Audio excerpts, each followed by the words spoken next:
2025. I mean, this is supposed to be a hearing, I know, on fiscal year 2026 budget. I said we got a little paragraph from the FBI about that. But one of the things this committee and the law requires are spend plans for the current fiscal year. In fact, when we passed the continuing resolution, we required that agencies provide their spend plans for fiscal year 2025 within 45 days of enactment. We're now 54 days after that, and we've gotten nothing from the FBI. This is a typical spend plan. For example, this is for fiscal year 2024, the most recent fiscal year. Director Patel, will you comply with the requirement that the FBI submit a spend plan? Senator, I will comply with the requirement, and I believe I have to work with OMB on the apportionment of that, so we're working on that. Can you give us a date? The fiscal year's 25 is, ticking away. Can you give us a date by which we'll get the spend plan that's already overdue? I'll speak with OMB and get back to you on a date this week. So the hang-up right now is OMB?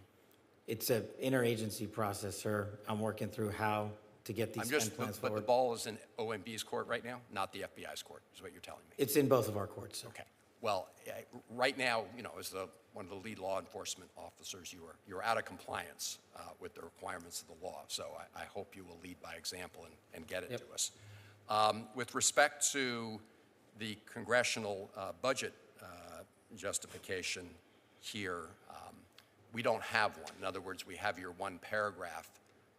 We usually get, as I mentioned in my opening statement, a full justification, which helps this committee do its work in terms of putting together the budget. Can we, I believe that's within the entire domain of the FBI. Can you commit to getting us the budget justification for the FBI?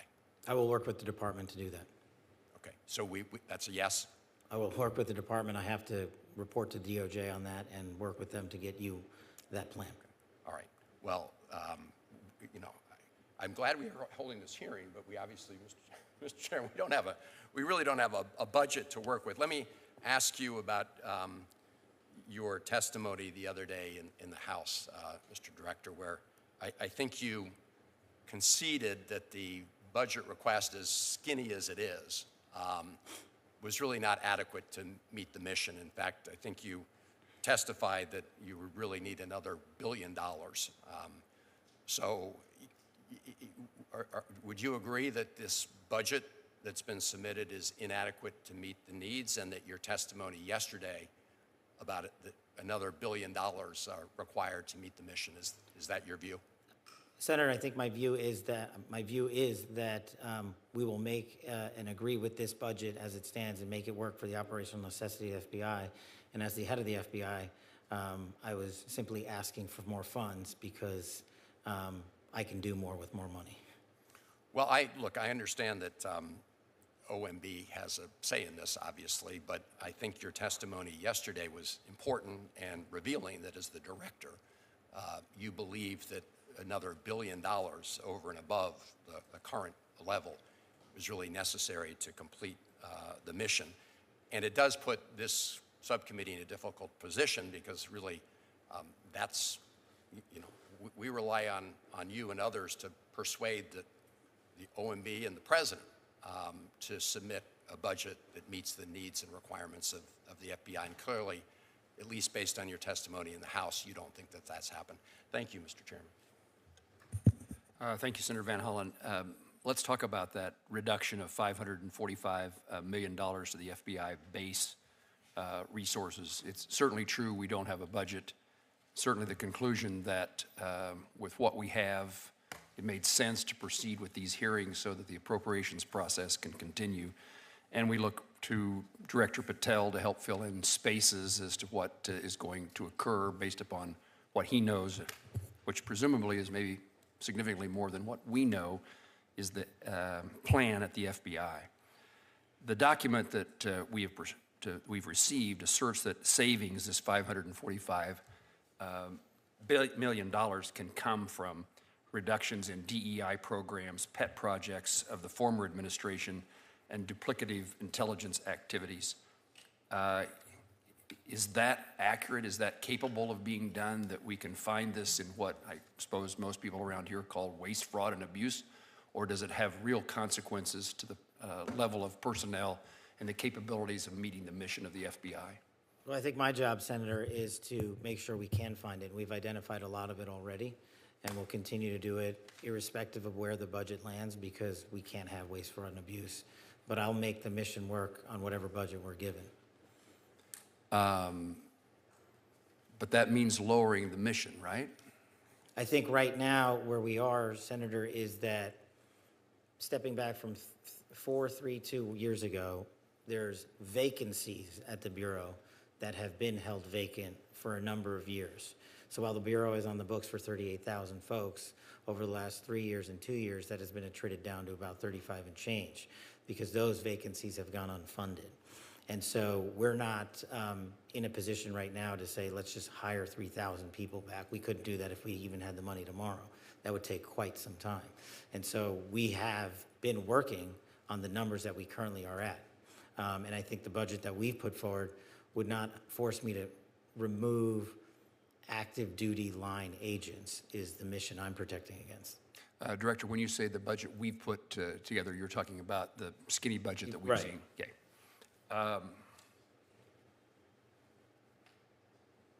What more would you be able to do if you were able to fill those vacancies?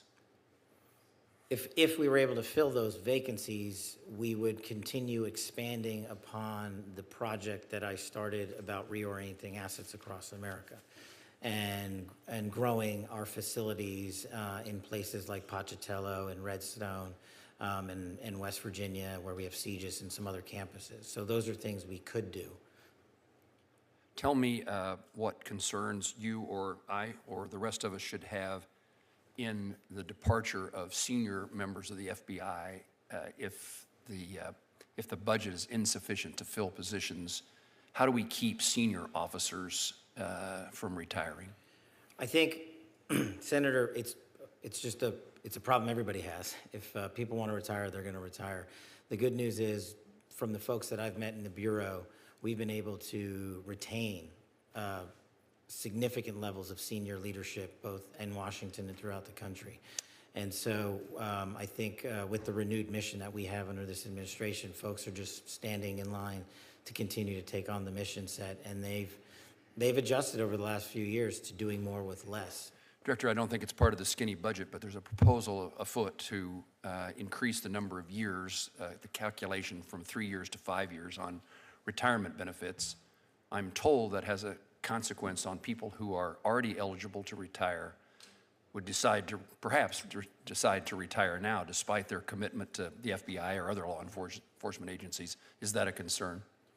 Senator, I'm not read up on that, so I'll have to get back to you on that one specifically. And then finally, let me ask about the cooperation. What's your relationship, what's the FBI's relationship, your relationship as the director with other federal law enforcement agencies? It's always been my goal, and I've only succeeded once when I chaired this subcommittee before, to have not only the FBI director appear before us, but also DEA, ATF, and the U.S. Marshals. Would you, in their absence this morning, because they're not capable of being here, would you give us your rundown on the relationship between the FBI and other federal law enforcement agencies? What's the level of cooperation, and are they doing the job that helps you do yours as well? It's incredible, and I'll just give you a simple example, Senator. One of the initiatives that we stood up at the FBI was the Homeland Security Task Force, and the first place we took it was the state of Virginia, just because of geography. And what we did was DEA, DHS, FBI, HSI, state, local authorities, Virginia state authorities, all nested in an FBI facility in the state of Virginia to cover down on what we call their first operation for Homeland Security Task Force. And it was a simple phone call to the leadership at the DEA, at DHS, at FBI. And I said, hey, I need 20 guys and gals here. I need 40 guys and gals here. And the governor said, we're going to give you 50. And what we did in 1 month was arrest 500 individuals and violent felons in the state of Virginia. And that's, to me, speaks to the quality of the relationship we have across the interagency. And we want to take that model to other states across this country, and that's what we're looking to do. Thank you, Director. Senator Shaheen. Thank you, Mr. Chairman, and Ranking Member Van Hollen and Chairman Collins, and thank you all for your nice comments. Welcome, Director Patel. The recently released 2025 Worldwide Threat Assessment identifies Chinese, Russian, and Iranian malign influence activities as continued problems that jeopardize U.S. democracy at home and leadership abroad. So I was concerned when I heard about the decision to dismantle our efforts to combat disinformation and misinformation, including the FBI-run Foreign Influence Task Force. So with the dismantling of this task force, how does the FBI intend to continue to combat malign influence campaigns, which is the threat identified by the intelligence community? Thank you, Senator. To put it most simply, that mission set is something that multiple divisions in the FBI do 24/7, nonstop. That's been my experience since I got there. They've been, because of the malign influence campaigns and because of the prioritization and the intelligence apparatus to collect against them, we have been covering down on that as a priority one nonstop. And so I see it every day in my briefings, I see it every day in the field, and I see it in the cases and indictments we bring. So I don't know that I can't speak to it before, but I haven't seen it slowed down since I was here. Well, you gave an impressive list of some of the accomplishments of the FBI since you took over. There was nothing about disinformation and misinformation on that list that I heard. Is there anything that you have seen in the time that you have been at the FBI that would suggest that you're continuing to make inroads to address that issue? In terms of faulty intelligence collection, ma'am? No, I'm in terms of disinformation and misinformation campaigns by our adversaries that are being used to disrupt activities in the United States, to sow divisions, to undermine our national security, to undermine the security of American citizens. Understood. I see that on a daily basis, the FBI adjudicating those matters based on the intelligence we receive and attacking the problem sets, not just here in the homeland, but abroad where they originate. And we are also using our cyber capabilities and our intel capabilities to thwart those adversaries' abilities to penetrate infrastructure, including social media, to put those campaigns on. It would be helpful to get a briefing at some point No about problem. what you're seeing with respect to the ability to disrupt those campaigns that are going on in the United States. Along those lines, Congress passed the Foreign Agents Registration Act to help Americans better understand the sources of information and disinformation that we're getting from our adversaries abroad. Again, I saw that the Department of Justice will no longer investigate possible FARA violations outside of traditional espionage activities. So can you explain to me how you distinguish traditional espionage activities from FARA violations in those investigations? And again, in light of the 2025 threat assessment that still identifies those Russian, Chinese, and Iranian malign influence activities as a threat, doesn't this give a green light to those nations to increase their use of agents in the United States? I can't speak to the disposition of the Department of Justice and FARA. I'll leave that to them. But what I can tell you when it comes to who opens cases and how, whether it's adversarial, foreign adversaries or anything on the homeland, the line agents in the field have their dialogue, and they simply open cases and investigations whether or not there is a legal and factual basis to do so. And based on that, the amount of cases and investigations we are currently running to thwart adversarial operations inside America and those that attack American facilities outside of America, I see on a daily basis. I've not seen a downtick in that whatsoever.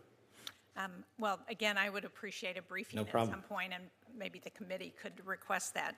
Let me just ask quickly a final question, because you mentioned the scourge of fentanyl in your opening statement, which we've seen too often in New Hampshire and across this country.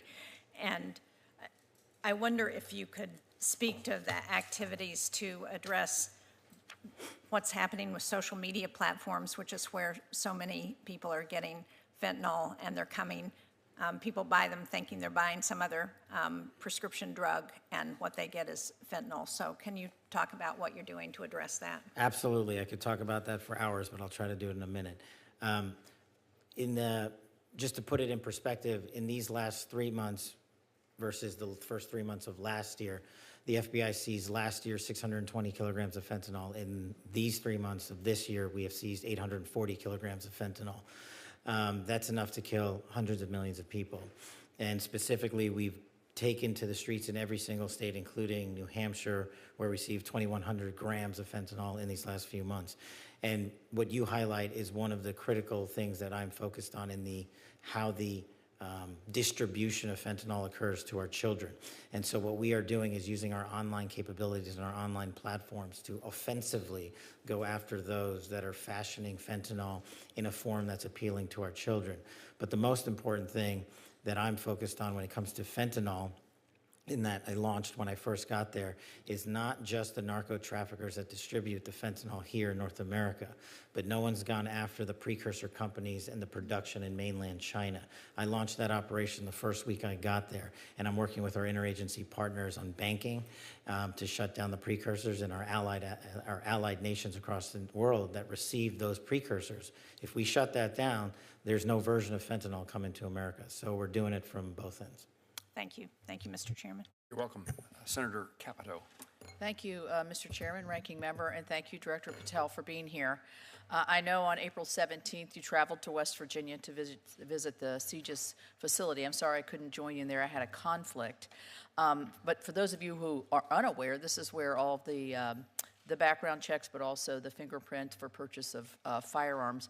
And the numbers are quite staggering when you see how many applications are processed every month. I think it's amazing the work that they do out there.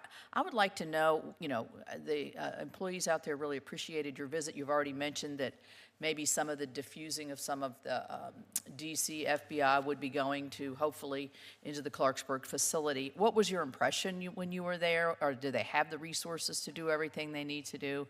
There's a DOD facility right next door where they use information, share information. Just what was your general impression, and how can we get the resources there that they might need through this budget? Thank you, Senator. My general impression aligns with yours. I was wildly impressed with the work that's done out there. It's the unsexy work that the FBI does on a daily basis, whether it's gun background checks, national criminal information background checks. State and local law enforcement relies on us, and every time they have a traffic stop to call in and adjudicate the individual they're confronting, or when they're going to get a search warrant. We have about 1,000 acres out there, if I'm correct. Correct. It's a beautiful property. It is available for expansion. We are almost maxed out when it comes to how many people we can currently put there. We are putting some more folks there throughout this reorientation program. But, you can never have enough computer data being ingested. And what I'm working on specifically to improve CGIS, which will improve the work that happens in every single state, is the reporting in data cycle from state and local authorities. Because without that, CGIS doesn't work. It only works as well as with our state and local law enforcement. So I'm working on that to move to some of those folks and make sure that they are reporting in. But we would love to continue to expand the footprint there. Well, anything we can do there, I think the work they do is phenomenal, and I know it's been increased over the last several years because of the new requirements that we had in the School Safety Act to be able to look at juvenile records for the 18 to 21-year-olds, which I think has been a very successful effort and prevented several hundreds of people from obtaining a firearm that really should not be eligible for that privilege. So thank you for that. Drugs obviously is a huge issue in our state and our country.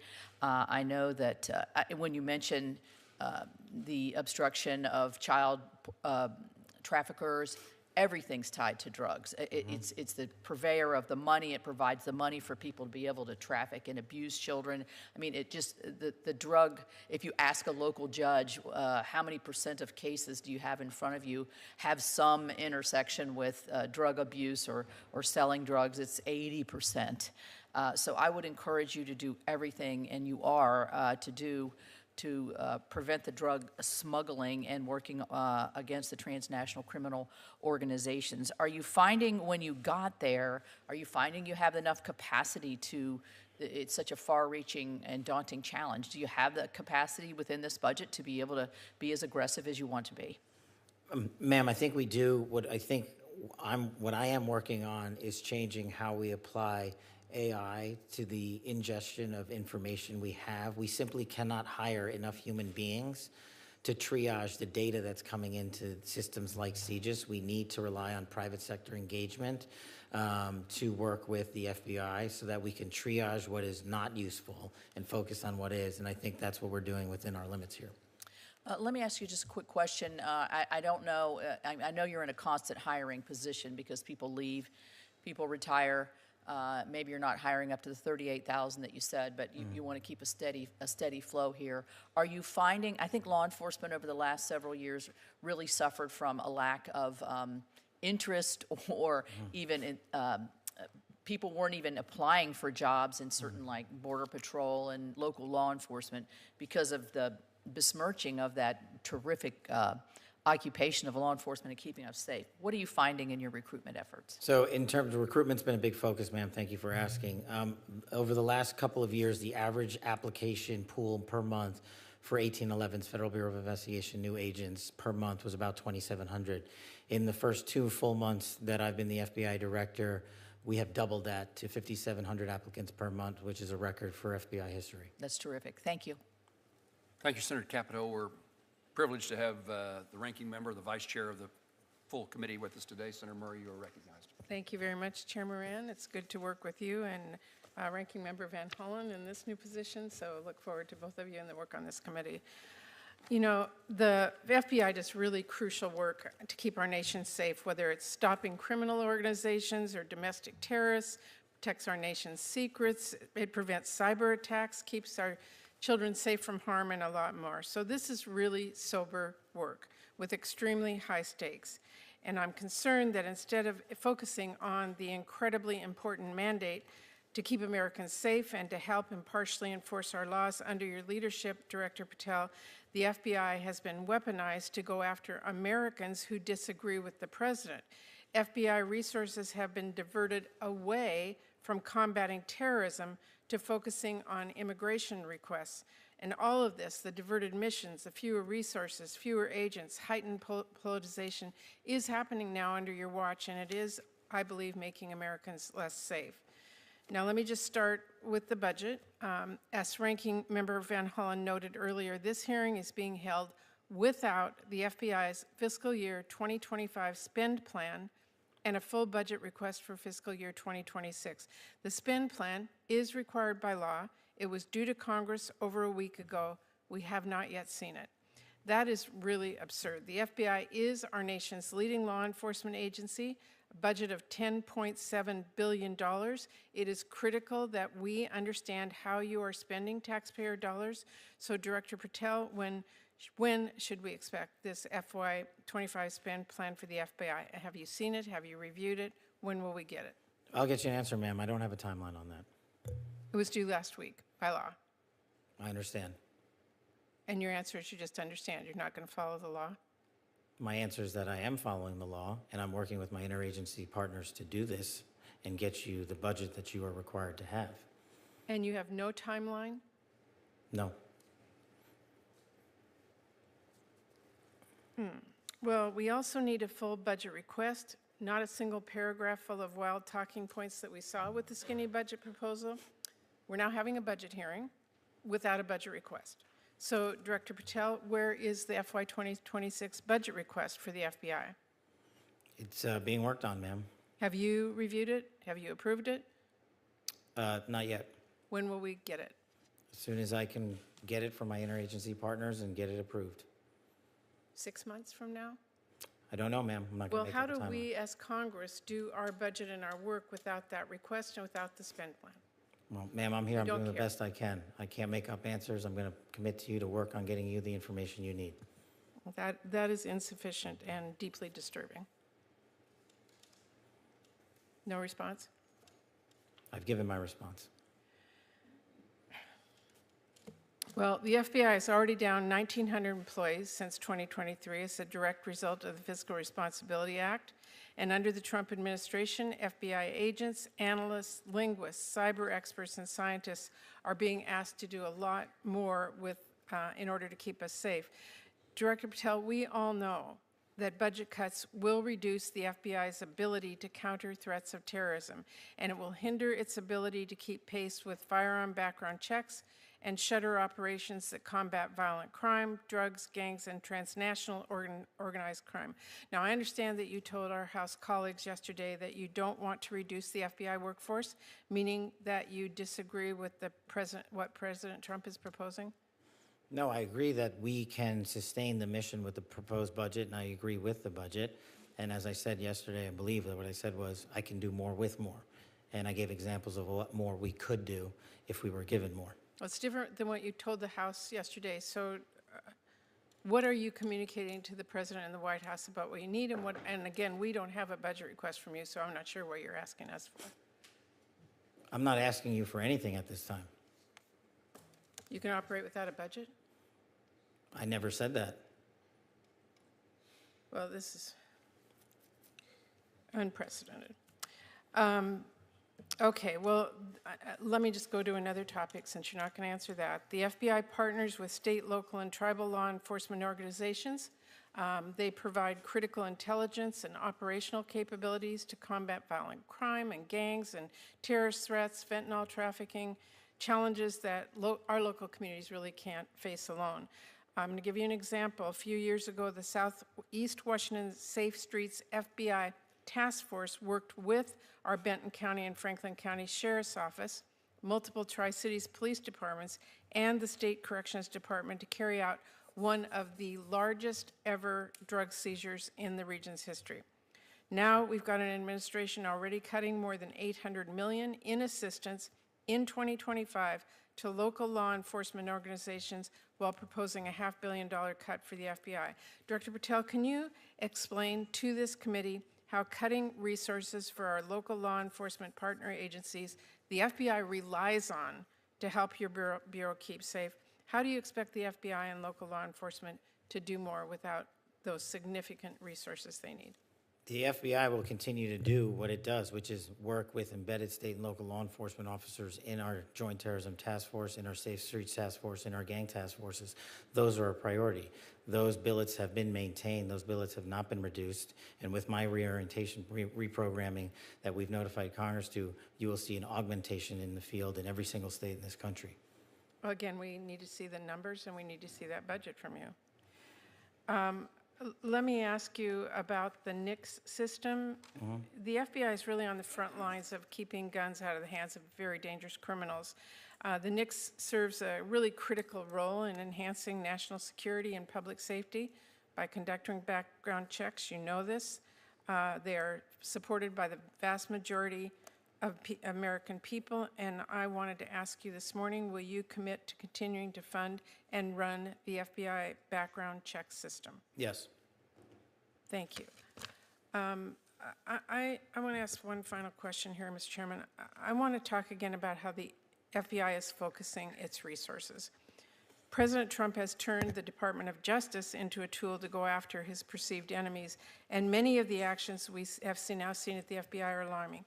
The FBI has reassigned and pushed out career FBI agents for political reasons. We have seen fear and intimidation promoted throughout the Bureau, including by polygraphing your own staff. We've seen the arrest of a sitting judge in Wisconsin. And during your confirmation hearing, you committed that there would be no politicization, no retribution at the FBI under your leadership.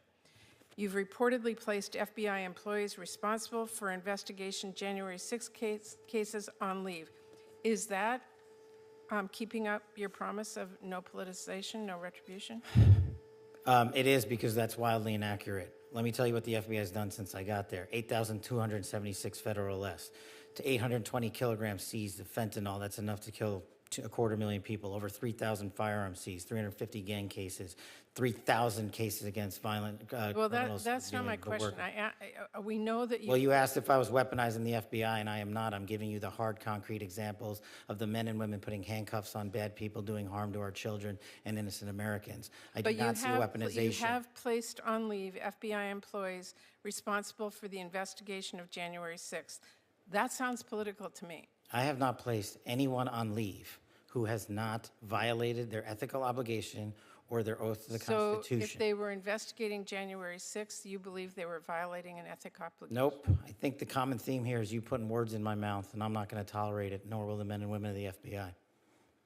Well, you did place on leave an analyst responsible for investigating Russia's meddling in the 2016 election. Is that politicization? Is that retribution? No, not if she broke the law or the ethical guidelines. I don't know which case you're talking about, but that's the standard. And we will hold ourselves inwardly accountable, and we will not be strayed from our mission because people think we are politicizing the Bureau. If you want to talk about someone who was attacked by a weaponized Bureau, you're looking at him. And now he's the director of the FBI, and he's cleaning it up. Well, I would just say to everyone who's listening that the FBI needs to be focused on its mission to keep the entire country safe. It should not be weaponized for partisan political gain. Thank you, We are. Chairman. Senator Kennedy. Mr. Director, worry not, we'll make sure your agency is adequately funded. This judge you arrested in Wisconsin, she was breaking federal law, wasn't she? Yes, that's why we arrested her. She was helping an illegal immigrant escape being taken into custody. Is that right? Yes, and the field agents decided to open the case, work the case. And as Americans, do we get to pick and choose which laws we want to follow? We do not. If you're a state court judge, do you get to decide you don't want to follow federal law? No. And if you violate federal law, you get arrested, don't you? Yes, Senator. That's called equal treatment under the law, isn't it? Yes, Senator. You remember Lisa Page and Peter Strzok, don't you? Yes, Senator. Mr. Strzok worked for the FBI, Mr. Strzok worked for the FBI. I think Ms. Page worked for Justice. The Inspector General found in its investigation that they hated President Trump and they really wanted Secretary Clinton to win. Is that true? That's correct, sir. And this would be the same same Ms. Page who sent an email to Mr. Strzok with whom she was having an affair. Trump's not ever going to become president, right? Right? And Mr. Strzok with the FBI, senior official at the FBI replied, quote, no, he won't. We'll stop it. Did I read that correctly? You did, Senator. Okay. Now, Ms. Page got quit before she could get fired. Mr. Strzok was fired. And predictably, they filed a lawsuit because in Washington, it's easier to divorce your spouse than it is to fire a federal employee. Why did the FBI give Mr. Strzok $1.2 million and Ms. Page $800,000 to settle a lawsuit? Senator, I do not know that settlement was reached in the prior administration. Who made the decision? $800,000 after they were fired after actively interfering in the 2016 election. Is that right? My understanding is that was a settlement they agreed to. Pass me the sick bucket, please. The Hunter Biden laptop. In October of 2016, shortly before the election, the New York Post wrote a story that was widely covered talking about Mr. Hunter Biden's influence peddling scheme based on his laptop. A couple of weeks later, Secretary of State, soon-to-be Secretary of State, Antony Blinken, organized a group of 51 so-called intelligence experts. Had some real rock stars on the list. Jim Clapper, John Brennan, Michael Hayden, Leon Panetta, and they said, oh, no, the story in the New York Post is not true. It's based on Russian disinformation. You remember that? I do, Senator, as the lead investigator for Russiagate for the House Intel Committee. Yeah. The FBI had had the laptop for 10 months, hadn't they? They did, Senator. So the FBI knew right before the election that it wasn't Russian disinformation, didn't they?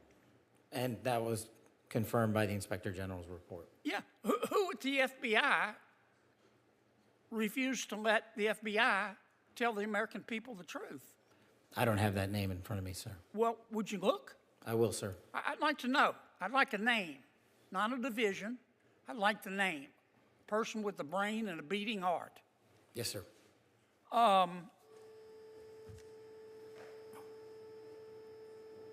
Did Jeffrey Epstein hang himself or did somebody kill him? Senator, I believe he hung himself in a cell in the Metropolitan Detention Center. Are you going to release all the information about that? Senator, we are working through that right now with the Department of Justice. When do you think you'll have it done, Cash? I think in the near future, sir. Like before I die? Senator, we've been working on that, and we're doing it in a way that protects victims and also doesn't put out into the ether information that is irrelevant for production of the public, such as CSAM. Thank you, Mr. Chairman. Senator Reed. Thank you very much, Mr. Chairman. Thank you, Director. As you're well aware, DOGE is going through and seizing a significant amount of information from different federal agencies. There are multiple lawsuits challenging the legality of this. Their goal, as they've admitted, is to develop a single centralized data center which would have vast amounts of data which could be used for very malign purposes. But first, can you give us assurance that every one of those DOGE workers has the appropriate clearance to see this information? As far as it relates to the FBI, I can. But not the other agencies? Well, I don't know who's where, Senator. I'd have to look. Well, don't you think it'd be pretty important to look if there is a chance that this is a violation of multiple laws? Well, Senator, what we do is everyone that is employed at any agency that we own the security clearance process adjudication for, we make sure we adjudicate it appropriately beforehand. Who would be responsible for the other agencies? The agency itself? The agency itself. Have you received instructions from the White House to you and every other agency to ensure the security clearances of these individuals? For me, as it relates to who we control, yeah, we adjudicate the security clearance. Did you get an instruction from the White House to do that? To make sure they have their security clearances? No, I don't need an instruction, I just do it. Has there been instructions to other agencies? It's less so an instruction whether it's DOGE or a new hire or whatnot. If they're getting a security clearance, they go through a process. Well, the bottom line is you, in your position, cannot assure us that all the people that are dealing with this information, because it's vast across the whole government, have the appropriate clearances. Do you know where this information is located when it's removed from federal sites? What information? The BI information, Senator? All the information they're picking up from the Department of Treasury, the Department of Agriculture. As you know, DOGE is working through every federal agency. Well, again, Senator, it depends on who the adjudicator is for the clearance. If we, the FBI, are for that individual or individuals, we maintain it in our BI system. So they cannot take the information from the FBI. It has to remain in your system. I'm talking about DOGE. When DOGE employees walk into your computers, get on their computers, with their own computers, I've been told, where does that information go? As far as I'm tracking for the FBI, nobody's bringing in outside computers to do anything. But is that the case throughout the government? Well, I can't speak for every other agency. I just don't know, sir. Once this information is and in some cases, it's been clear in press reports that it is leaving the premises and of the agency. If this information is all consolidated, as the suggestion is, what protections are there for the American people against the misuse of this information? Well, again, I can't speak to other agencies and how they hold their information. I'm not familiar with it. As far as the FBI is concerned, we hold all information for BIs in one place, and it is not accessible.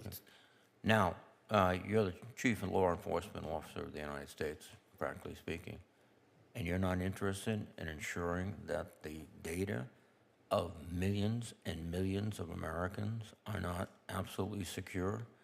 I am, but I cannot tell the Department of Homeland Security how to handle their data. That's for the DHS secretary. I'm not permitted by law to What do law, what law prevents that? If you believe there's a crime that's being committed? If there's a crime that's being committed, that's a separate instance, Senator. You're just talking about holding data. No, I'm talking about holding data that someone should not have access to, and in a place and a location it should not be located at, would, in my view, constitute. In that hypothetical, if a law was being broken, our line agents would open up a case. Have you opened up a case? But we're speaking about a hypothetical, so I don't know. No, if no, there's a we're specific speaking about DOGE, which is operating every day, collecting information, putting that information together with, I think, malicious intent, because it's not an agency that's saving a lot of money. And it could be used to defraud Americans. It could be used to interfere with our voting systems. It could be used many ways. And if we don't get a handle on it now, and you're the chief federal law enforcement officer, I think we're going to see some very, very adverse results. And I would hope you would get to look at this and investigate this immediately and take appropriate actions. Thank you. Senator Britt. Thank you, Mr. Chair. Director Patel, thank you for being here today, and thank you for joining me at FBI Redstone in Huntsville last month. The work that the men and women of the FBI are doing to combat violent crime, terrorism, and other threats has never been more important. I am proud to work with you and proud to see the work you're already doing to reduce the FBI footprint in DC and streamline FBI's operation and reallocation personnel to FBI Redstone. As you know, Redstone Arsenal is the epicenter of the FBI's technological capabilities and advanced training. Fully leveraging Redstone Arsenal's cutting-edge capabilities sends a message to our enemies that the FBI and its leadership is back to prioritizing the pressing threats to our homeland. I am grateful that you not only made filling seats at Redstone an immediate priority, one of the first acts that you did as FBI director, but that you also made visiting it as well.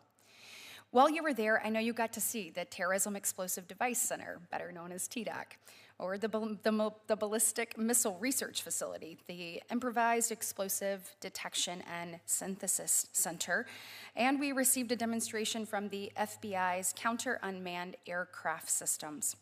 The FBI's presence on the ground at Redstone continues to grow.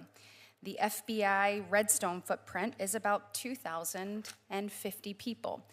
At least 1,800 personnel will transition down over the next few years as new facilities continue to open. So my question is simple. Can I have your commitment to ensuring strategic investment in Redstone will continue, and what do you need to make that happen? Thank you, Senator. Redstone's one of the jewels that the FBI has, and actually the deputy director's there all day today. It's our commitment to make sure the interagency, along with America, sees what we're doing and gets trained there, because the facilities you cited don't exist for the interagency anywhere else. We have them at the FBI. And so we need to continue the plans that you and your predecessors have laid out through the appropriations process to complete the buildings on the South Campus and to allow for more individuals to be there on a temporary and permanent basis, specifically the rescission and the O&M budgetary requirements, and then in the future, adding for the correct appropriation to complete what has already been initiated on the South Campus, including the plotting and mapping. Absolutely. And I think you would agree that ensuring our FBI agents and professional staff have the best training in accordance with federal law has to be a priority. I have seen you already begin to transform the FBI, taking it back to its original mission. You said in front of the Judiciary Committee during your confirmation, you wanted to let good cops be cops. You wanted to get back to protecting American citizens, and we see you doing that every day. It's important that the FBI be in a position, though, to continue to build out its capability at Redstone Arsenal. And as a senator from Alabama, I am obviously committed to making that happen. You know, that being the case, you mentioned obviously the plans, but will you commit to working with me on all of the construction projects that are planned at FBI Redstone, and that they're sustained and completed, that we have an open dialogue about what's actually needed so that we can understand that? We want to make sure that our FBI agents are the best trained, equipped, and ready of anyone across the planet. And is there anything additional you need from Congress to ensure that the FBI's operational goals are met long term? We would like to be your partner. Well, you absolutely have my commitment and the commitment of the Bureau.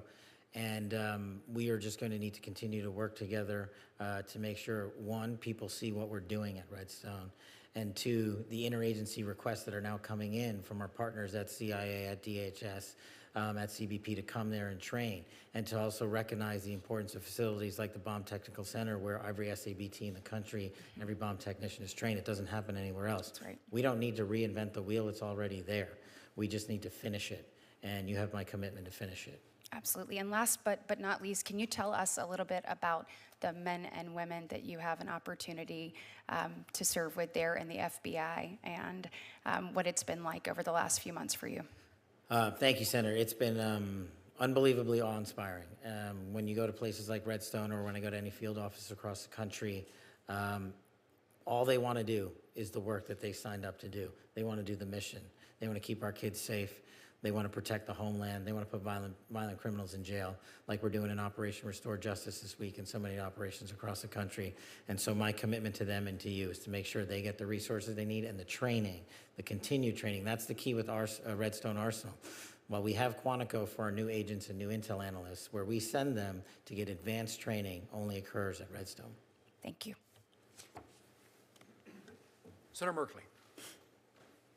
Well, thank you, Mr. Chairman, and thank you very much, Director Patel.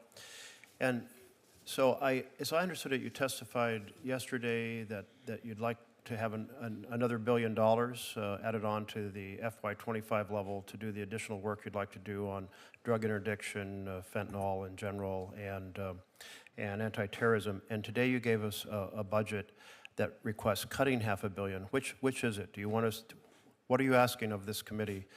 To add funds, add $1 billion, or to cut $500 million? Thank you, Senator. Appreciate the opportunity. What I'm asking for is that with more, I can simply do more. And I was giving examples of what more I could do. I can do the mission and am in support of the budget here, and I'm working with appropriators and you to fill the gaps. So you support the budget presented that cuts $500 million, but you also support us adding $1 billion should we choose to do that? Well, I can't not support the budget as proposed, because then I would be supporting no budget. Okay. Well, we've got those two options. We do look forward to further details from you about how you plan to modify the function of FBI on these different missions that you've highlighted today, so that we can give it the appropriate consideration. Mm-hmm. Director Patel, you're familiar with the Fifth Amendment. Yes, Senator. And it is really the freedom clause of the United States. It was 4 years into being a nation when Congress and the states said, hey, we have to make sure that there's not an over-aggressive government in the future that deprives us of life, liberty, or property without due process of law. And you're familiar that that applies to all persons in the United States. Yes, Senator. So there's been a lot of concern about the several hundred immigrants who were swept off the streets of America and sent to El Salvador without due process. And does that concern you? Senator, I'm not in a position to comment on whether or not they were given or not given due process or are supposed to be afforded due process.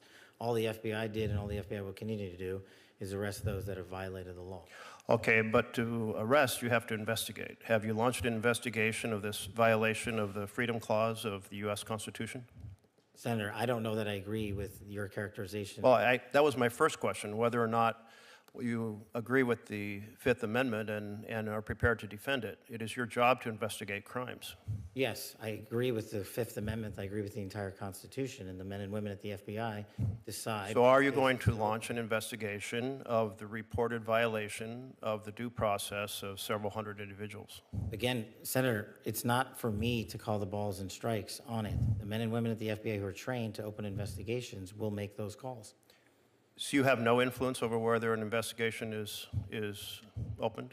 I have influence over it, but you're asking me a constitutional question. I'm not a constitutional Well, scholar. it's actually not it's a question also of law. But your position is that every one of those individuals is by constitutional right afforded due process. I don't know the answer to that. I'm telling you. You haven't read the Constitution? I've It got says right- all persons. I've got it right here, but what you're saying is that every single one of the illegals that was sent down to El Salvador is supposed to be given due process pursuant. Yeah, that's what the Constitution says. It It says no doesn't person. say that. It does say no person. Yeah, I'll encourage you to read it. I Because it's also read it been every day. affirmed by the Supreme Court repeatedly on the case of Miranda versus Arizona, held the right of all individuals, regardless of citizenship status, the Supreme Court in Reno versus Flores. I mean, but it's the plain language of the Constitution. It concerns me that you're not familiar with the core concept of due process applying to all persons as written in black and white in the Constitution. As the first public defender who's ever served at the FBI as its director, I am more aware of due process than any predecessor in my seat. You are delineating between removal proceedings and criminal acts. My job is to investigate criminal acts. That's what we do. You are aware that the Fifth Amendment refers to taking away liberty, and when people are arrested on the street, detained and sent out of the country, that their liberty has been taken away. Senator, that is a constitutional question that you are asking me to answer. It's not for me to answer. The question has already been answered by the Supreme Court that they're protected, therefore it's a violation of law, and it's your responsibility to open an investigation, and you're saying today you will not do so? I am not the agency involved in removal proceedings. That is a different branch of government. So if an agency other than the FBI violates the law and the Constitution, you will not investigate because it's a different agency? I will investigate every violation of law. Well, but you just said you're not investigating. No, you and I are in disagreement on what is a violation of law. I have yet to hear from the Supreme Court your position as you have adjudicated it. Well, very, very interesting, because the Supreme Court's been very clear, and I had heard you were trained in the law, so I expected maybe you would try to uphold it. You also took an oath to the Constitution. Thank you for the reminder. Well, it's important to remind you, since you're apparently unfamiliar with the very basics of the core protection of freedom in our Constitution. What I am familiar with is protecting the American public, and that's what Let me I'm close doing. with one question, Mr. Chairman. Will you make sure that due process in every action of the FBI is completely honored under your time as director? Will I ensure that due process is followed? Yes. Under the Constitution? Completely, send that message throughout the FBI that due process must be followed, is constitutionally required. Make sure that it's done under your direction. Sure. Great, thank you. Senator Murkowski. Thank you, Mr. Chairman. Director, good morning. This is a week that a lot of Alaskans are paying attention to. Monday was the day that we recognize the missing, murdered Indigenous women and girls Awareness Day. I've just been going through the morning clips. Well, you've been testifying, of course, but this morning, and there's accounts in Anchorage and Juneau and Fairbanks and marches in Nome, all recounting very painful stories that families have endured of their family members that have gone missing. Law enforcement just was not present for a host of different reasons. You and I talked about this prior to your confirmation, and it's something that I have been working on for a period of years now. We've made some good progress under the first Trump administration. There was a focus called Operation Lady Justice, and now I'm pleased to see that we have this expanded to what you're calling Operation Not Forgotten, to look into unresolved violent crimes in Indian country, including cases involving missing, murdered Indigenous persons. I'm looking critically at the budget here and wondering if you can share with me how the budget request, or what we have of it at this point in time, will support this expansion of Operation Not Forgotten. I need to be able to give folks back home the comfort that they need to know that these cases that have gone cold for not just months and years, but decades, will not be dropped, that push for closure will continue. What can you share with me this morning? Senator, I greatly appreciate you highlighting and being a champion of crimes on Indian country. And just this week, I was the first FBI director in U.S. history to sit down at the Department of Interior with the tribal leaders at the stat level. And I also met privately with the parents of Emily Pike, who was tragically butchered on a reservation in Arizona. And her parents asked me to find the remains, the remaining pieces of her body that have not been returned. She's a 14-year-old girl. She's still missing her arms. They only have her torso.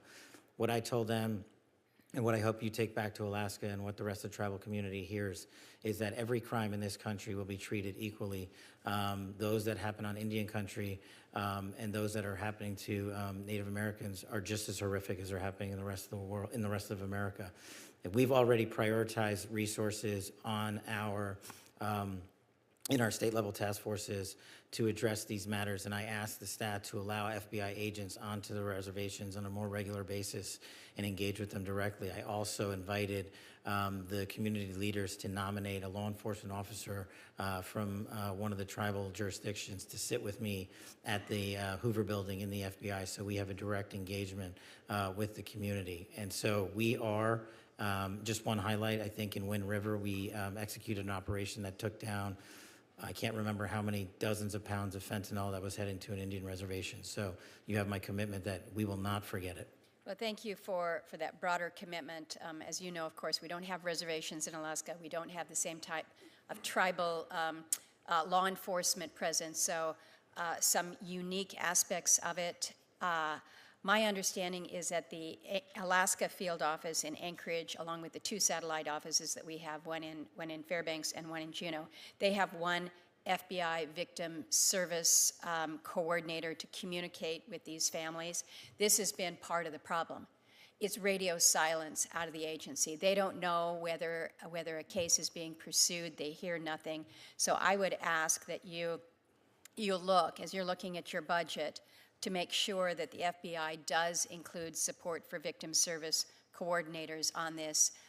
It's a gap that is missing right now.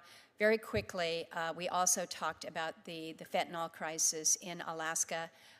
We're the one state that is tragically going the wrong way when it comes to fentanyl deaths. We had a 40% increase in fentanyl deaths in 2023. So you had indicated that you were going to be doing aggressive work here. We need to be doing more, and I've shared that it ought to be easier to intercept drugs coming into Alaska because they come by airplane, they come through the mail, and they occasionally come in by boat. Maybe a little bit driving across through the border. But we've got the ability to do the interception, and right now our numbers are not going down. I just ask for your continued commitment with this. We know we're seeing FBI partnering with ICE for arrests and detentions of immigrants in Alaska. Folks are asking me, they're saying, are we using FBI resources, redirecting them from the fentanyl crisis to perhaps pursuing those who have been targeted immigrants, even though they're not violent criminals. So I'd love to have further conversation with you on some of these Alaska specifics, but we got to start turning that corner on fentanyl. Yes, ma'am, and I think you know this, and we're sending a plus up to Alaska in part of this movement out to the field, and we'll look to address those specific issues, and I will work with you in your office to make sure that Alaska is not forgotten and that we emphasize it. Appreciate it. Thank you very much. Senator Peters. Thank you, Mr. Chairman. Director Patel, welcome to the committee here. Hello, sir. Director, I've long been a supporter of Project Safe Neighborhoods. It's a program that brings together all levels of law enforcement in the communities that they serve to make our neighborhoods safer for everyone. These successful networks often work very closely with the FBI. In fact, in Michigan, just last year, the FBI played a key role in cases brought as part of Project Safe Neighborhoods, including 2 cases involving convicted felons possessing firearms with high-capacity magazines. Under the law, broad bipartisan support that Senator Cornyn and I wrote and passed back in 2018. Funds for this program, though, are locally controlled. Local control is a big part of it to address the problems that are identified locally and then addressed accordingly. This includes local police departments in Michigan, the things that they're dealing with day to day on the ground. And the current statute actually emphasizes local control to every extent possible. So I was concerned that the Trump administration seems to want to bring these funds under national rather than local control. Earlier this year, the acting Deputy Attorney General issued a memo in which he directed the program should establish a national initiative to focus on immigration-related prosecutions. So my question for you, Director, is can you help me understand how the Trump administration believes it has the authority to direct from Washington how these local funds should be used? The only thing I can help you understand is how FBI funds are utilized, Senator. I don't have the ability to comment on how the Department of Justice moves its money around. Are you supportive of shifting control of funding from local recipients to the national folks? Generally speaking, at least with the FBI, I'm very supportive of directly engaging with local level law enforcement to get the job done. So can I get your help in making sure that local folks continue to get these resources and work closely with your folks in local communities? Has been a very successful program. I'd like to be able to work with you to make sure that it continues to have local control. You can, and I'll talk to the Department of Justice on it. I appreciate it. Thank you. Director, for the last decade, the threat from domestic terrorists, and in particular from white supremacists and anti-government militias, has remained unfortunately persistent. In the last 10 years, no category of terrorist has killed more Americans in the U.S. Than white supremacists. And yet there are reports that you have reassigned agents away from the domestic terrorism operations section, which supports investigations run out of the FBI's 55 field offices, as you know, and provides information on domestic threats. And as we understand, there's also consideration of disbanding that unit entirely, and that the FBI has currently discontinued a practice of tagging investigations with connections to domestic terrorism. The administration has also tasked federal law enforcement agencies with prioritizing immigration enforcement over other responsibilities. So the question I have for you, Director, is do you consider domestic terrorism an ongoing threat to Americans? I do. So do you intend to disband the domestic terrorism operations section? No. Appreciate that.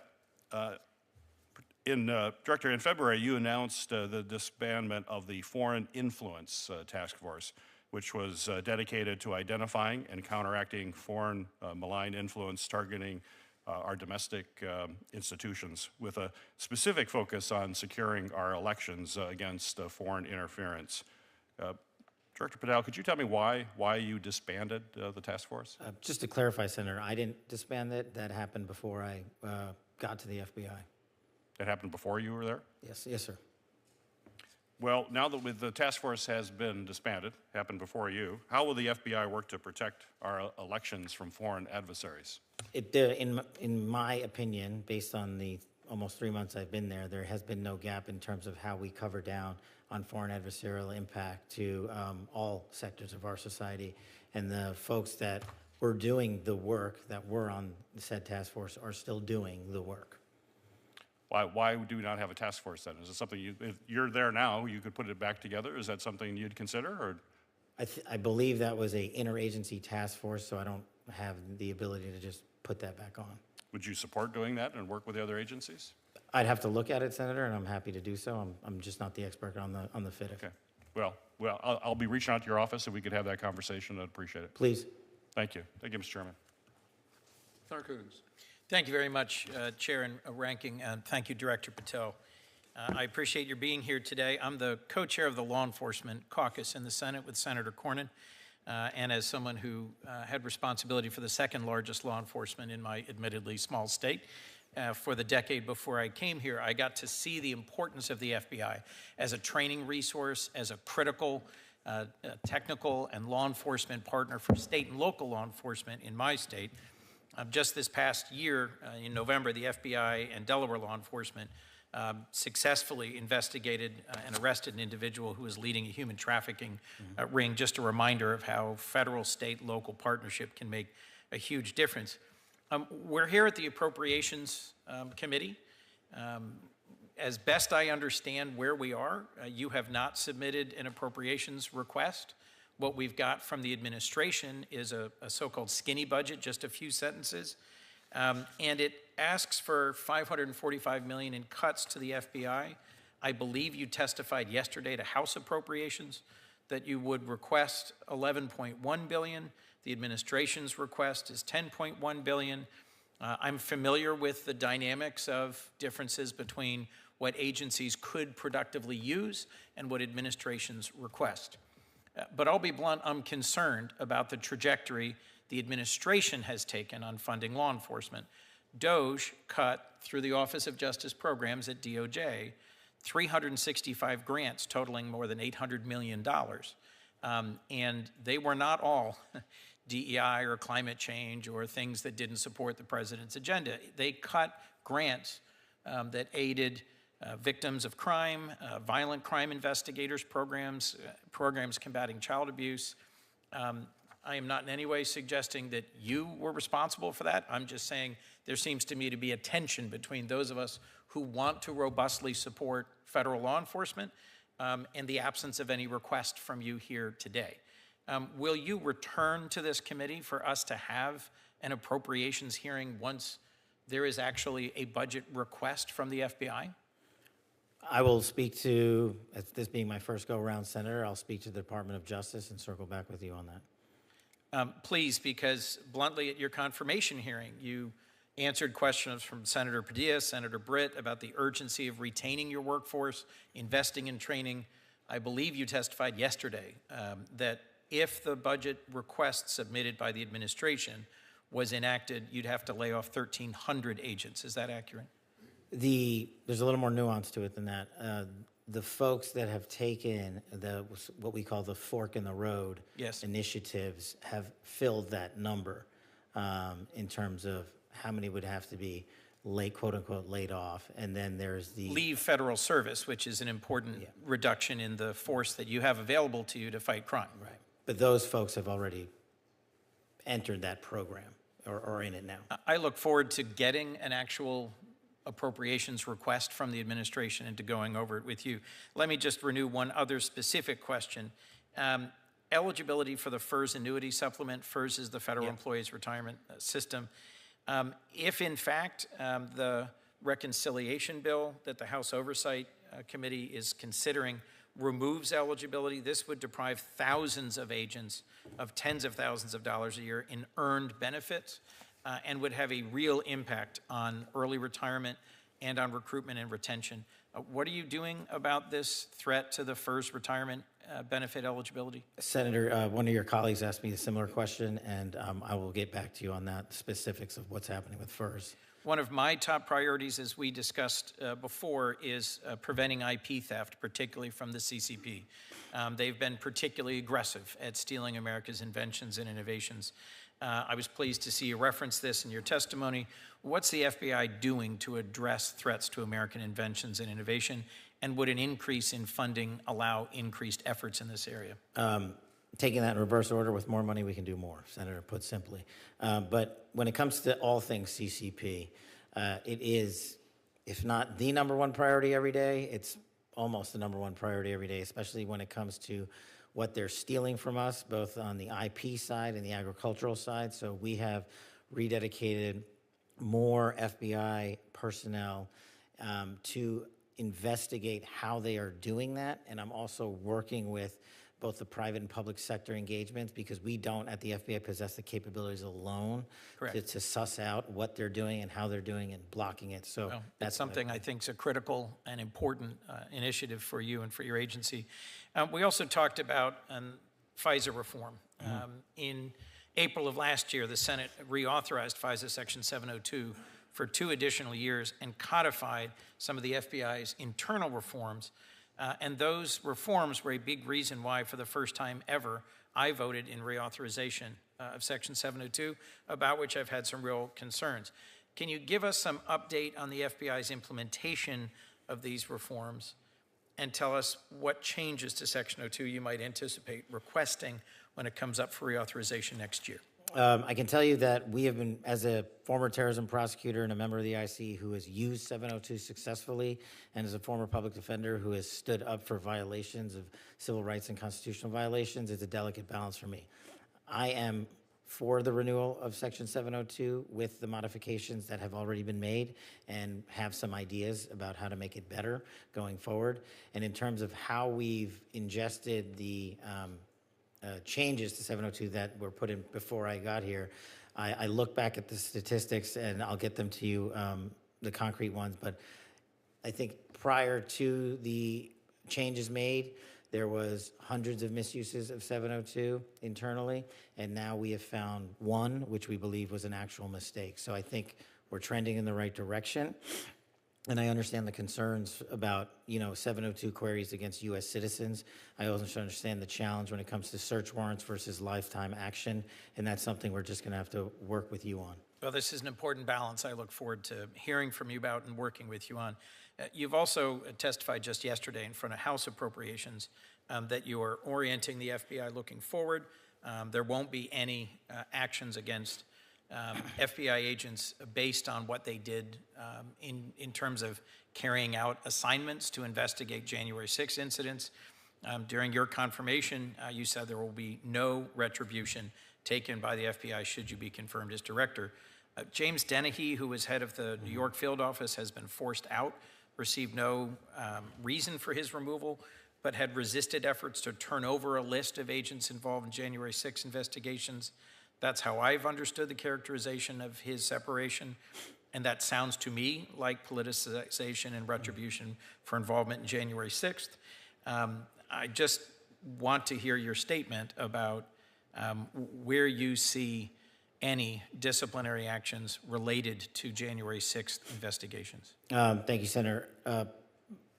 With the ongoing litigation related to the specific list, there's only so much I can talk about, but I can tell you this with affirmation. No one on any list will be punished at the FBI. As someone who was given case assignments I didn't want many times over, you don't get punished for your case assignments. You only get punished if you didn't do the job and fail to follow the ethical guidelines and break the law, and that's the standard. The Judiciary Committee recently had 2 career prosecutors in front of them who were dismissed explicitly for their involvement in prosecuting January 6 cases. I understand that's not the FBI. I hope to work with you on ensuring that we orient the FBI forward. In February, I did join all my judiciary colleagues to send then Acting Director Driscoll letters about proposed purges of agents for simply carrying out their assignments. Do you know if you've answered that letter? I'll have to check, Senator, sorry. I'll tell you that I haven't received a response, and I expect a response. More importantly, I expect a budget and appropriations request so we can do our job as the relevant appropriations subcommittee. Thank you, Director. Thank you, sir.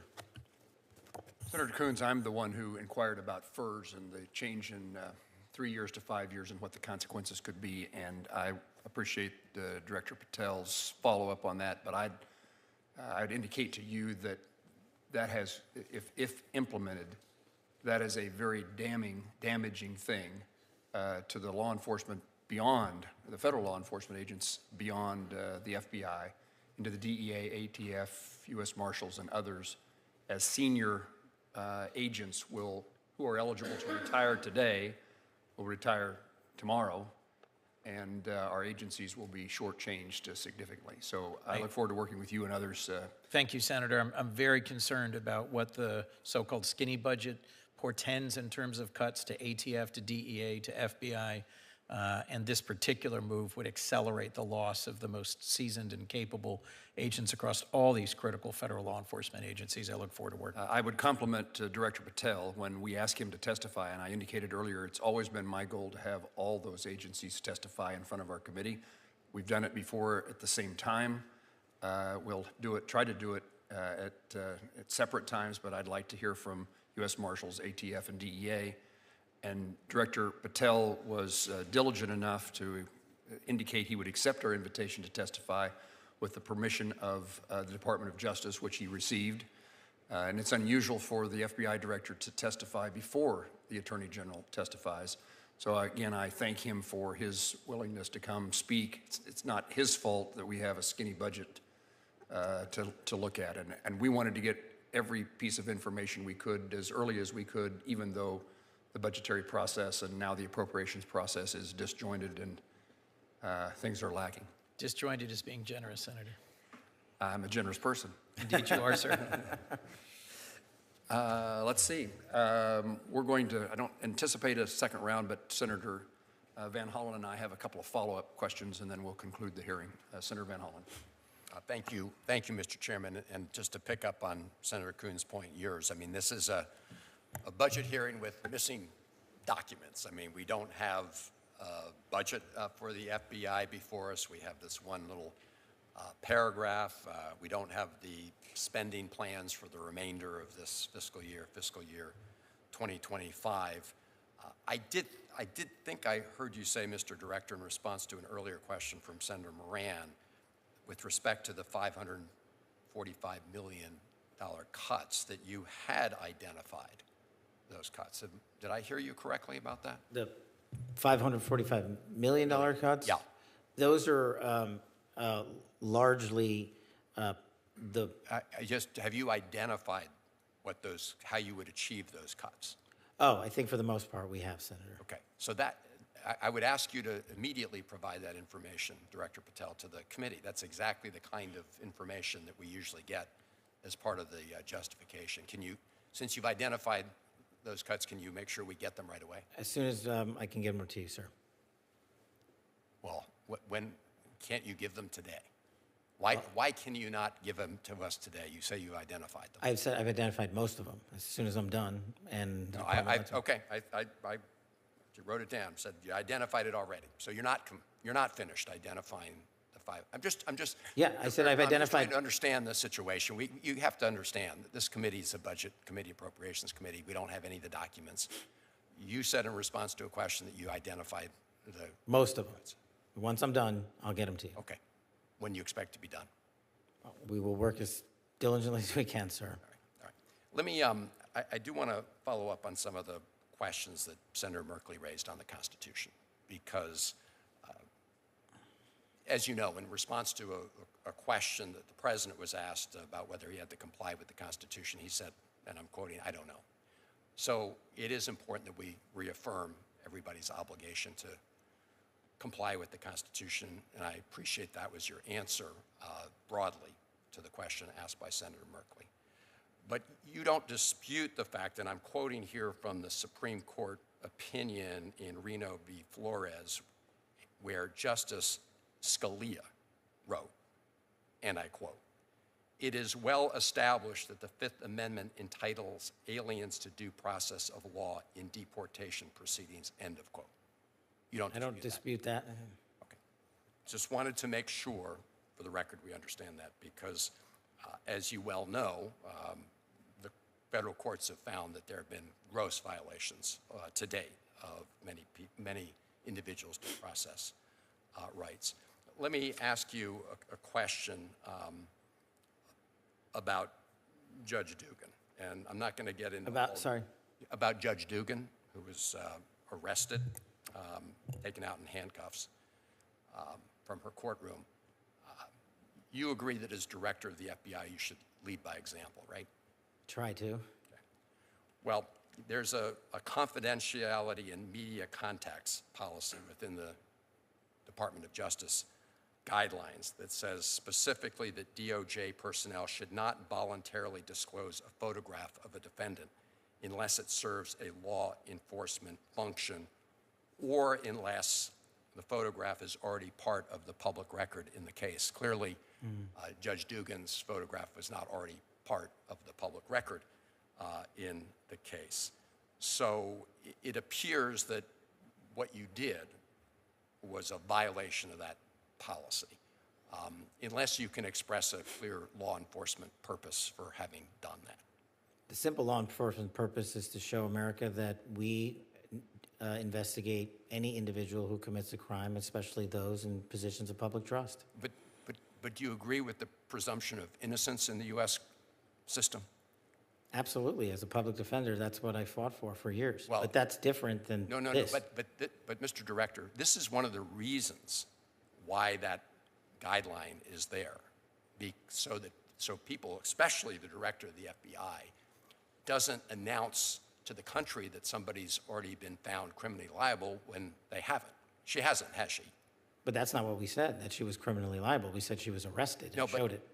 Yeah, we know she was arrested, but the issue is the photograph. I'm asking you, going forward, I hope as the leader of the FBI, you will comply with the guidelines of the FBI that everybody else is expected to follow. I believe I have, and I will going forward. Well, this seems like a direct violation of this guideline. I guess we're in disagreement, Senator. Well, unless you can tell me why that really serves a law enforcement function.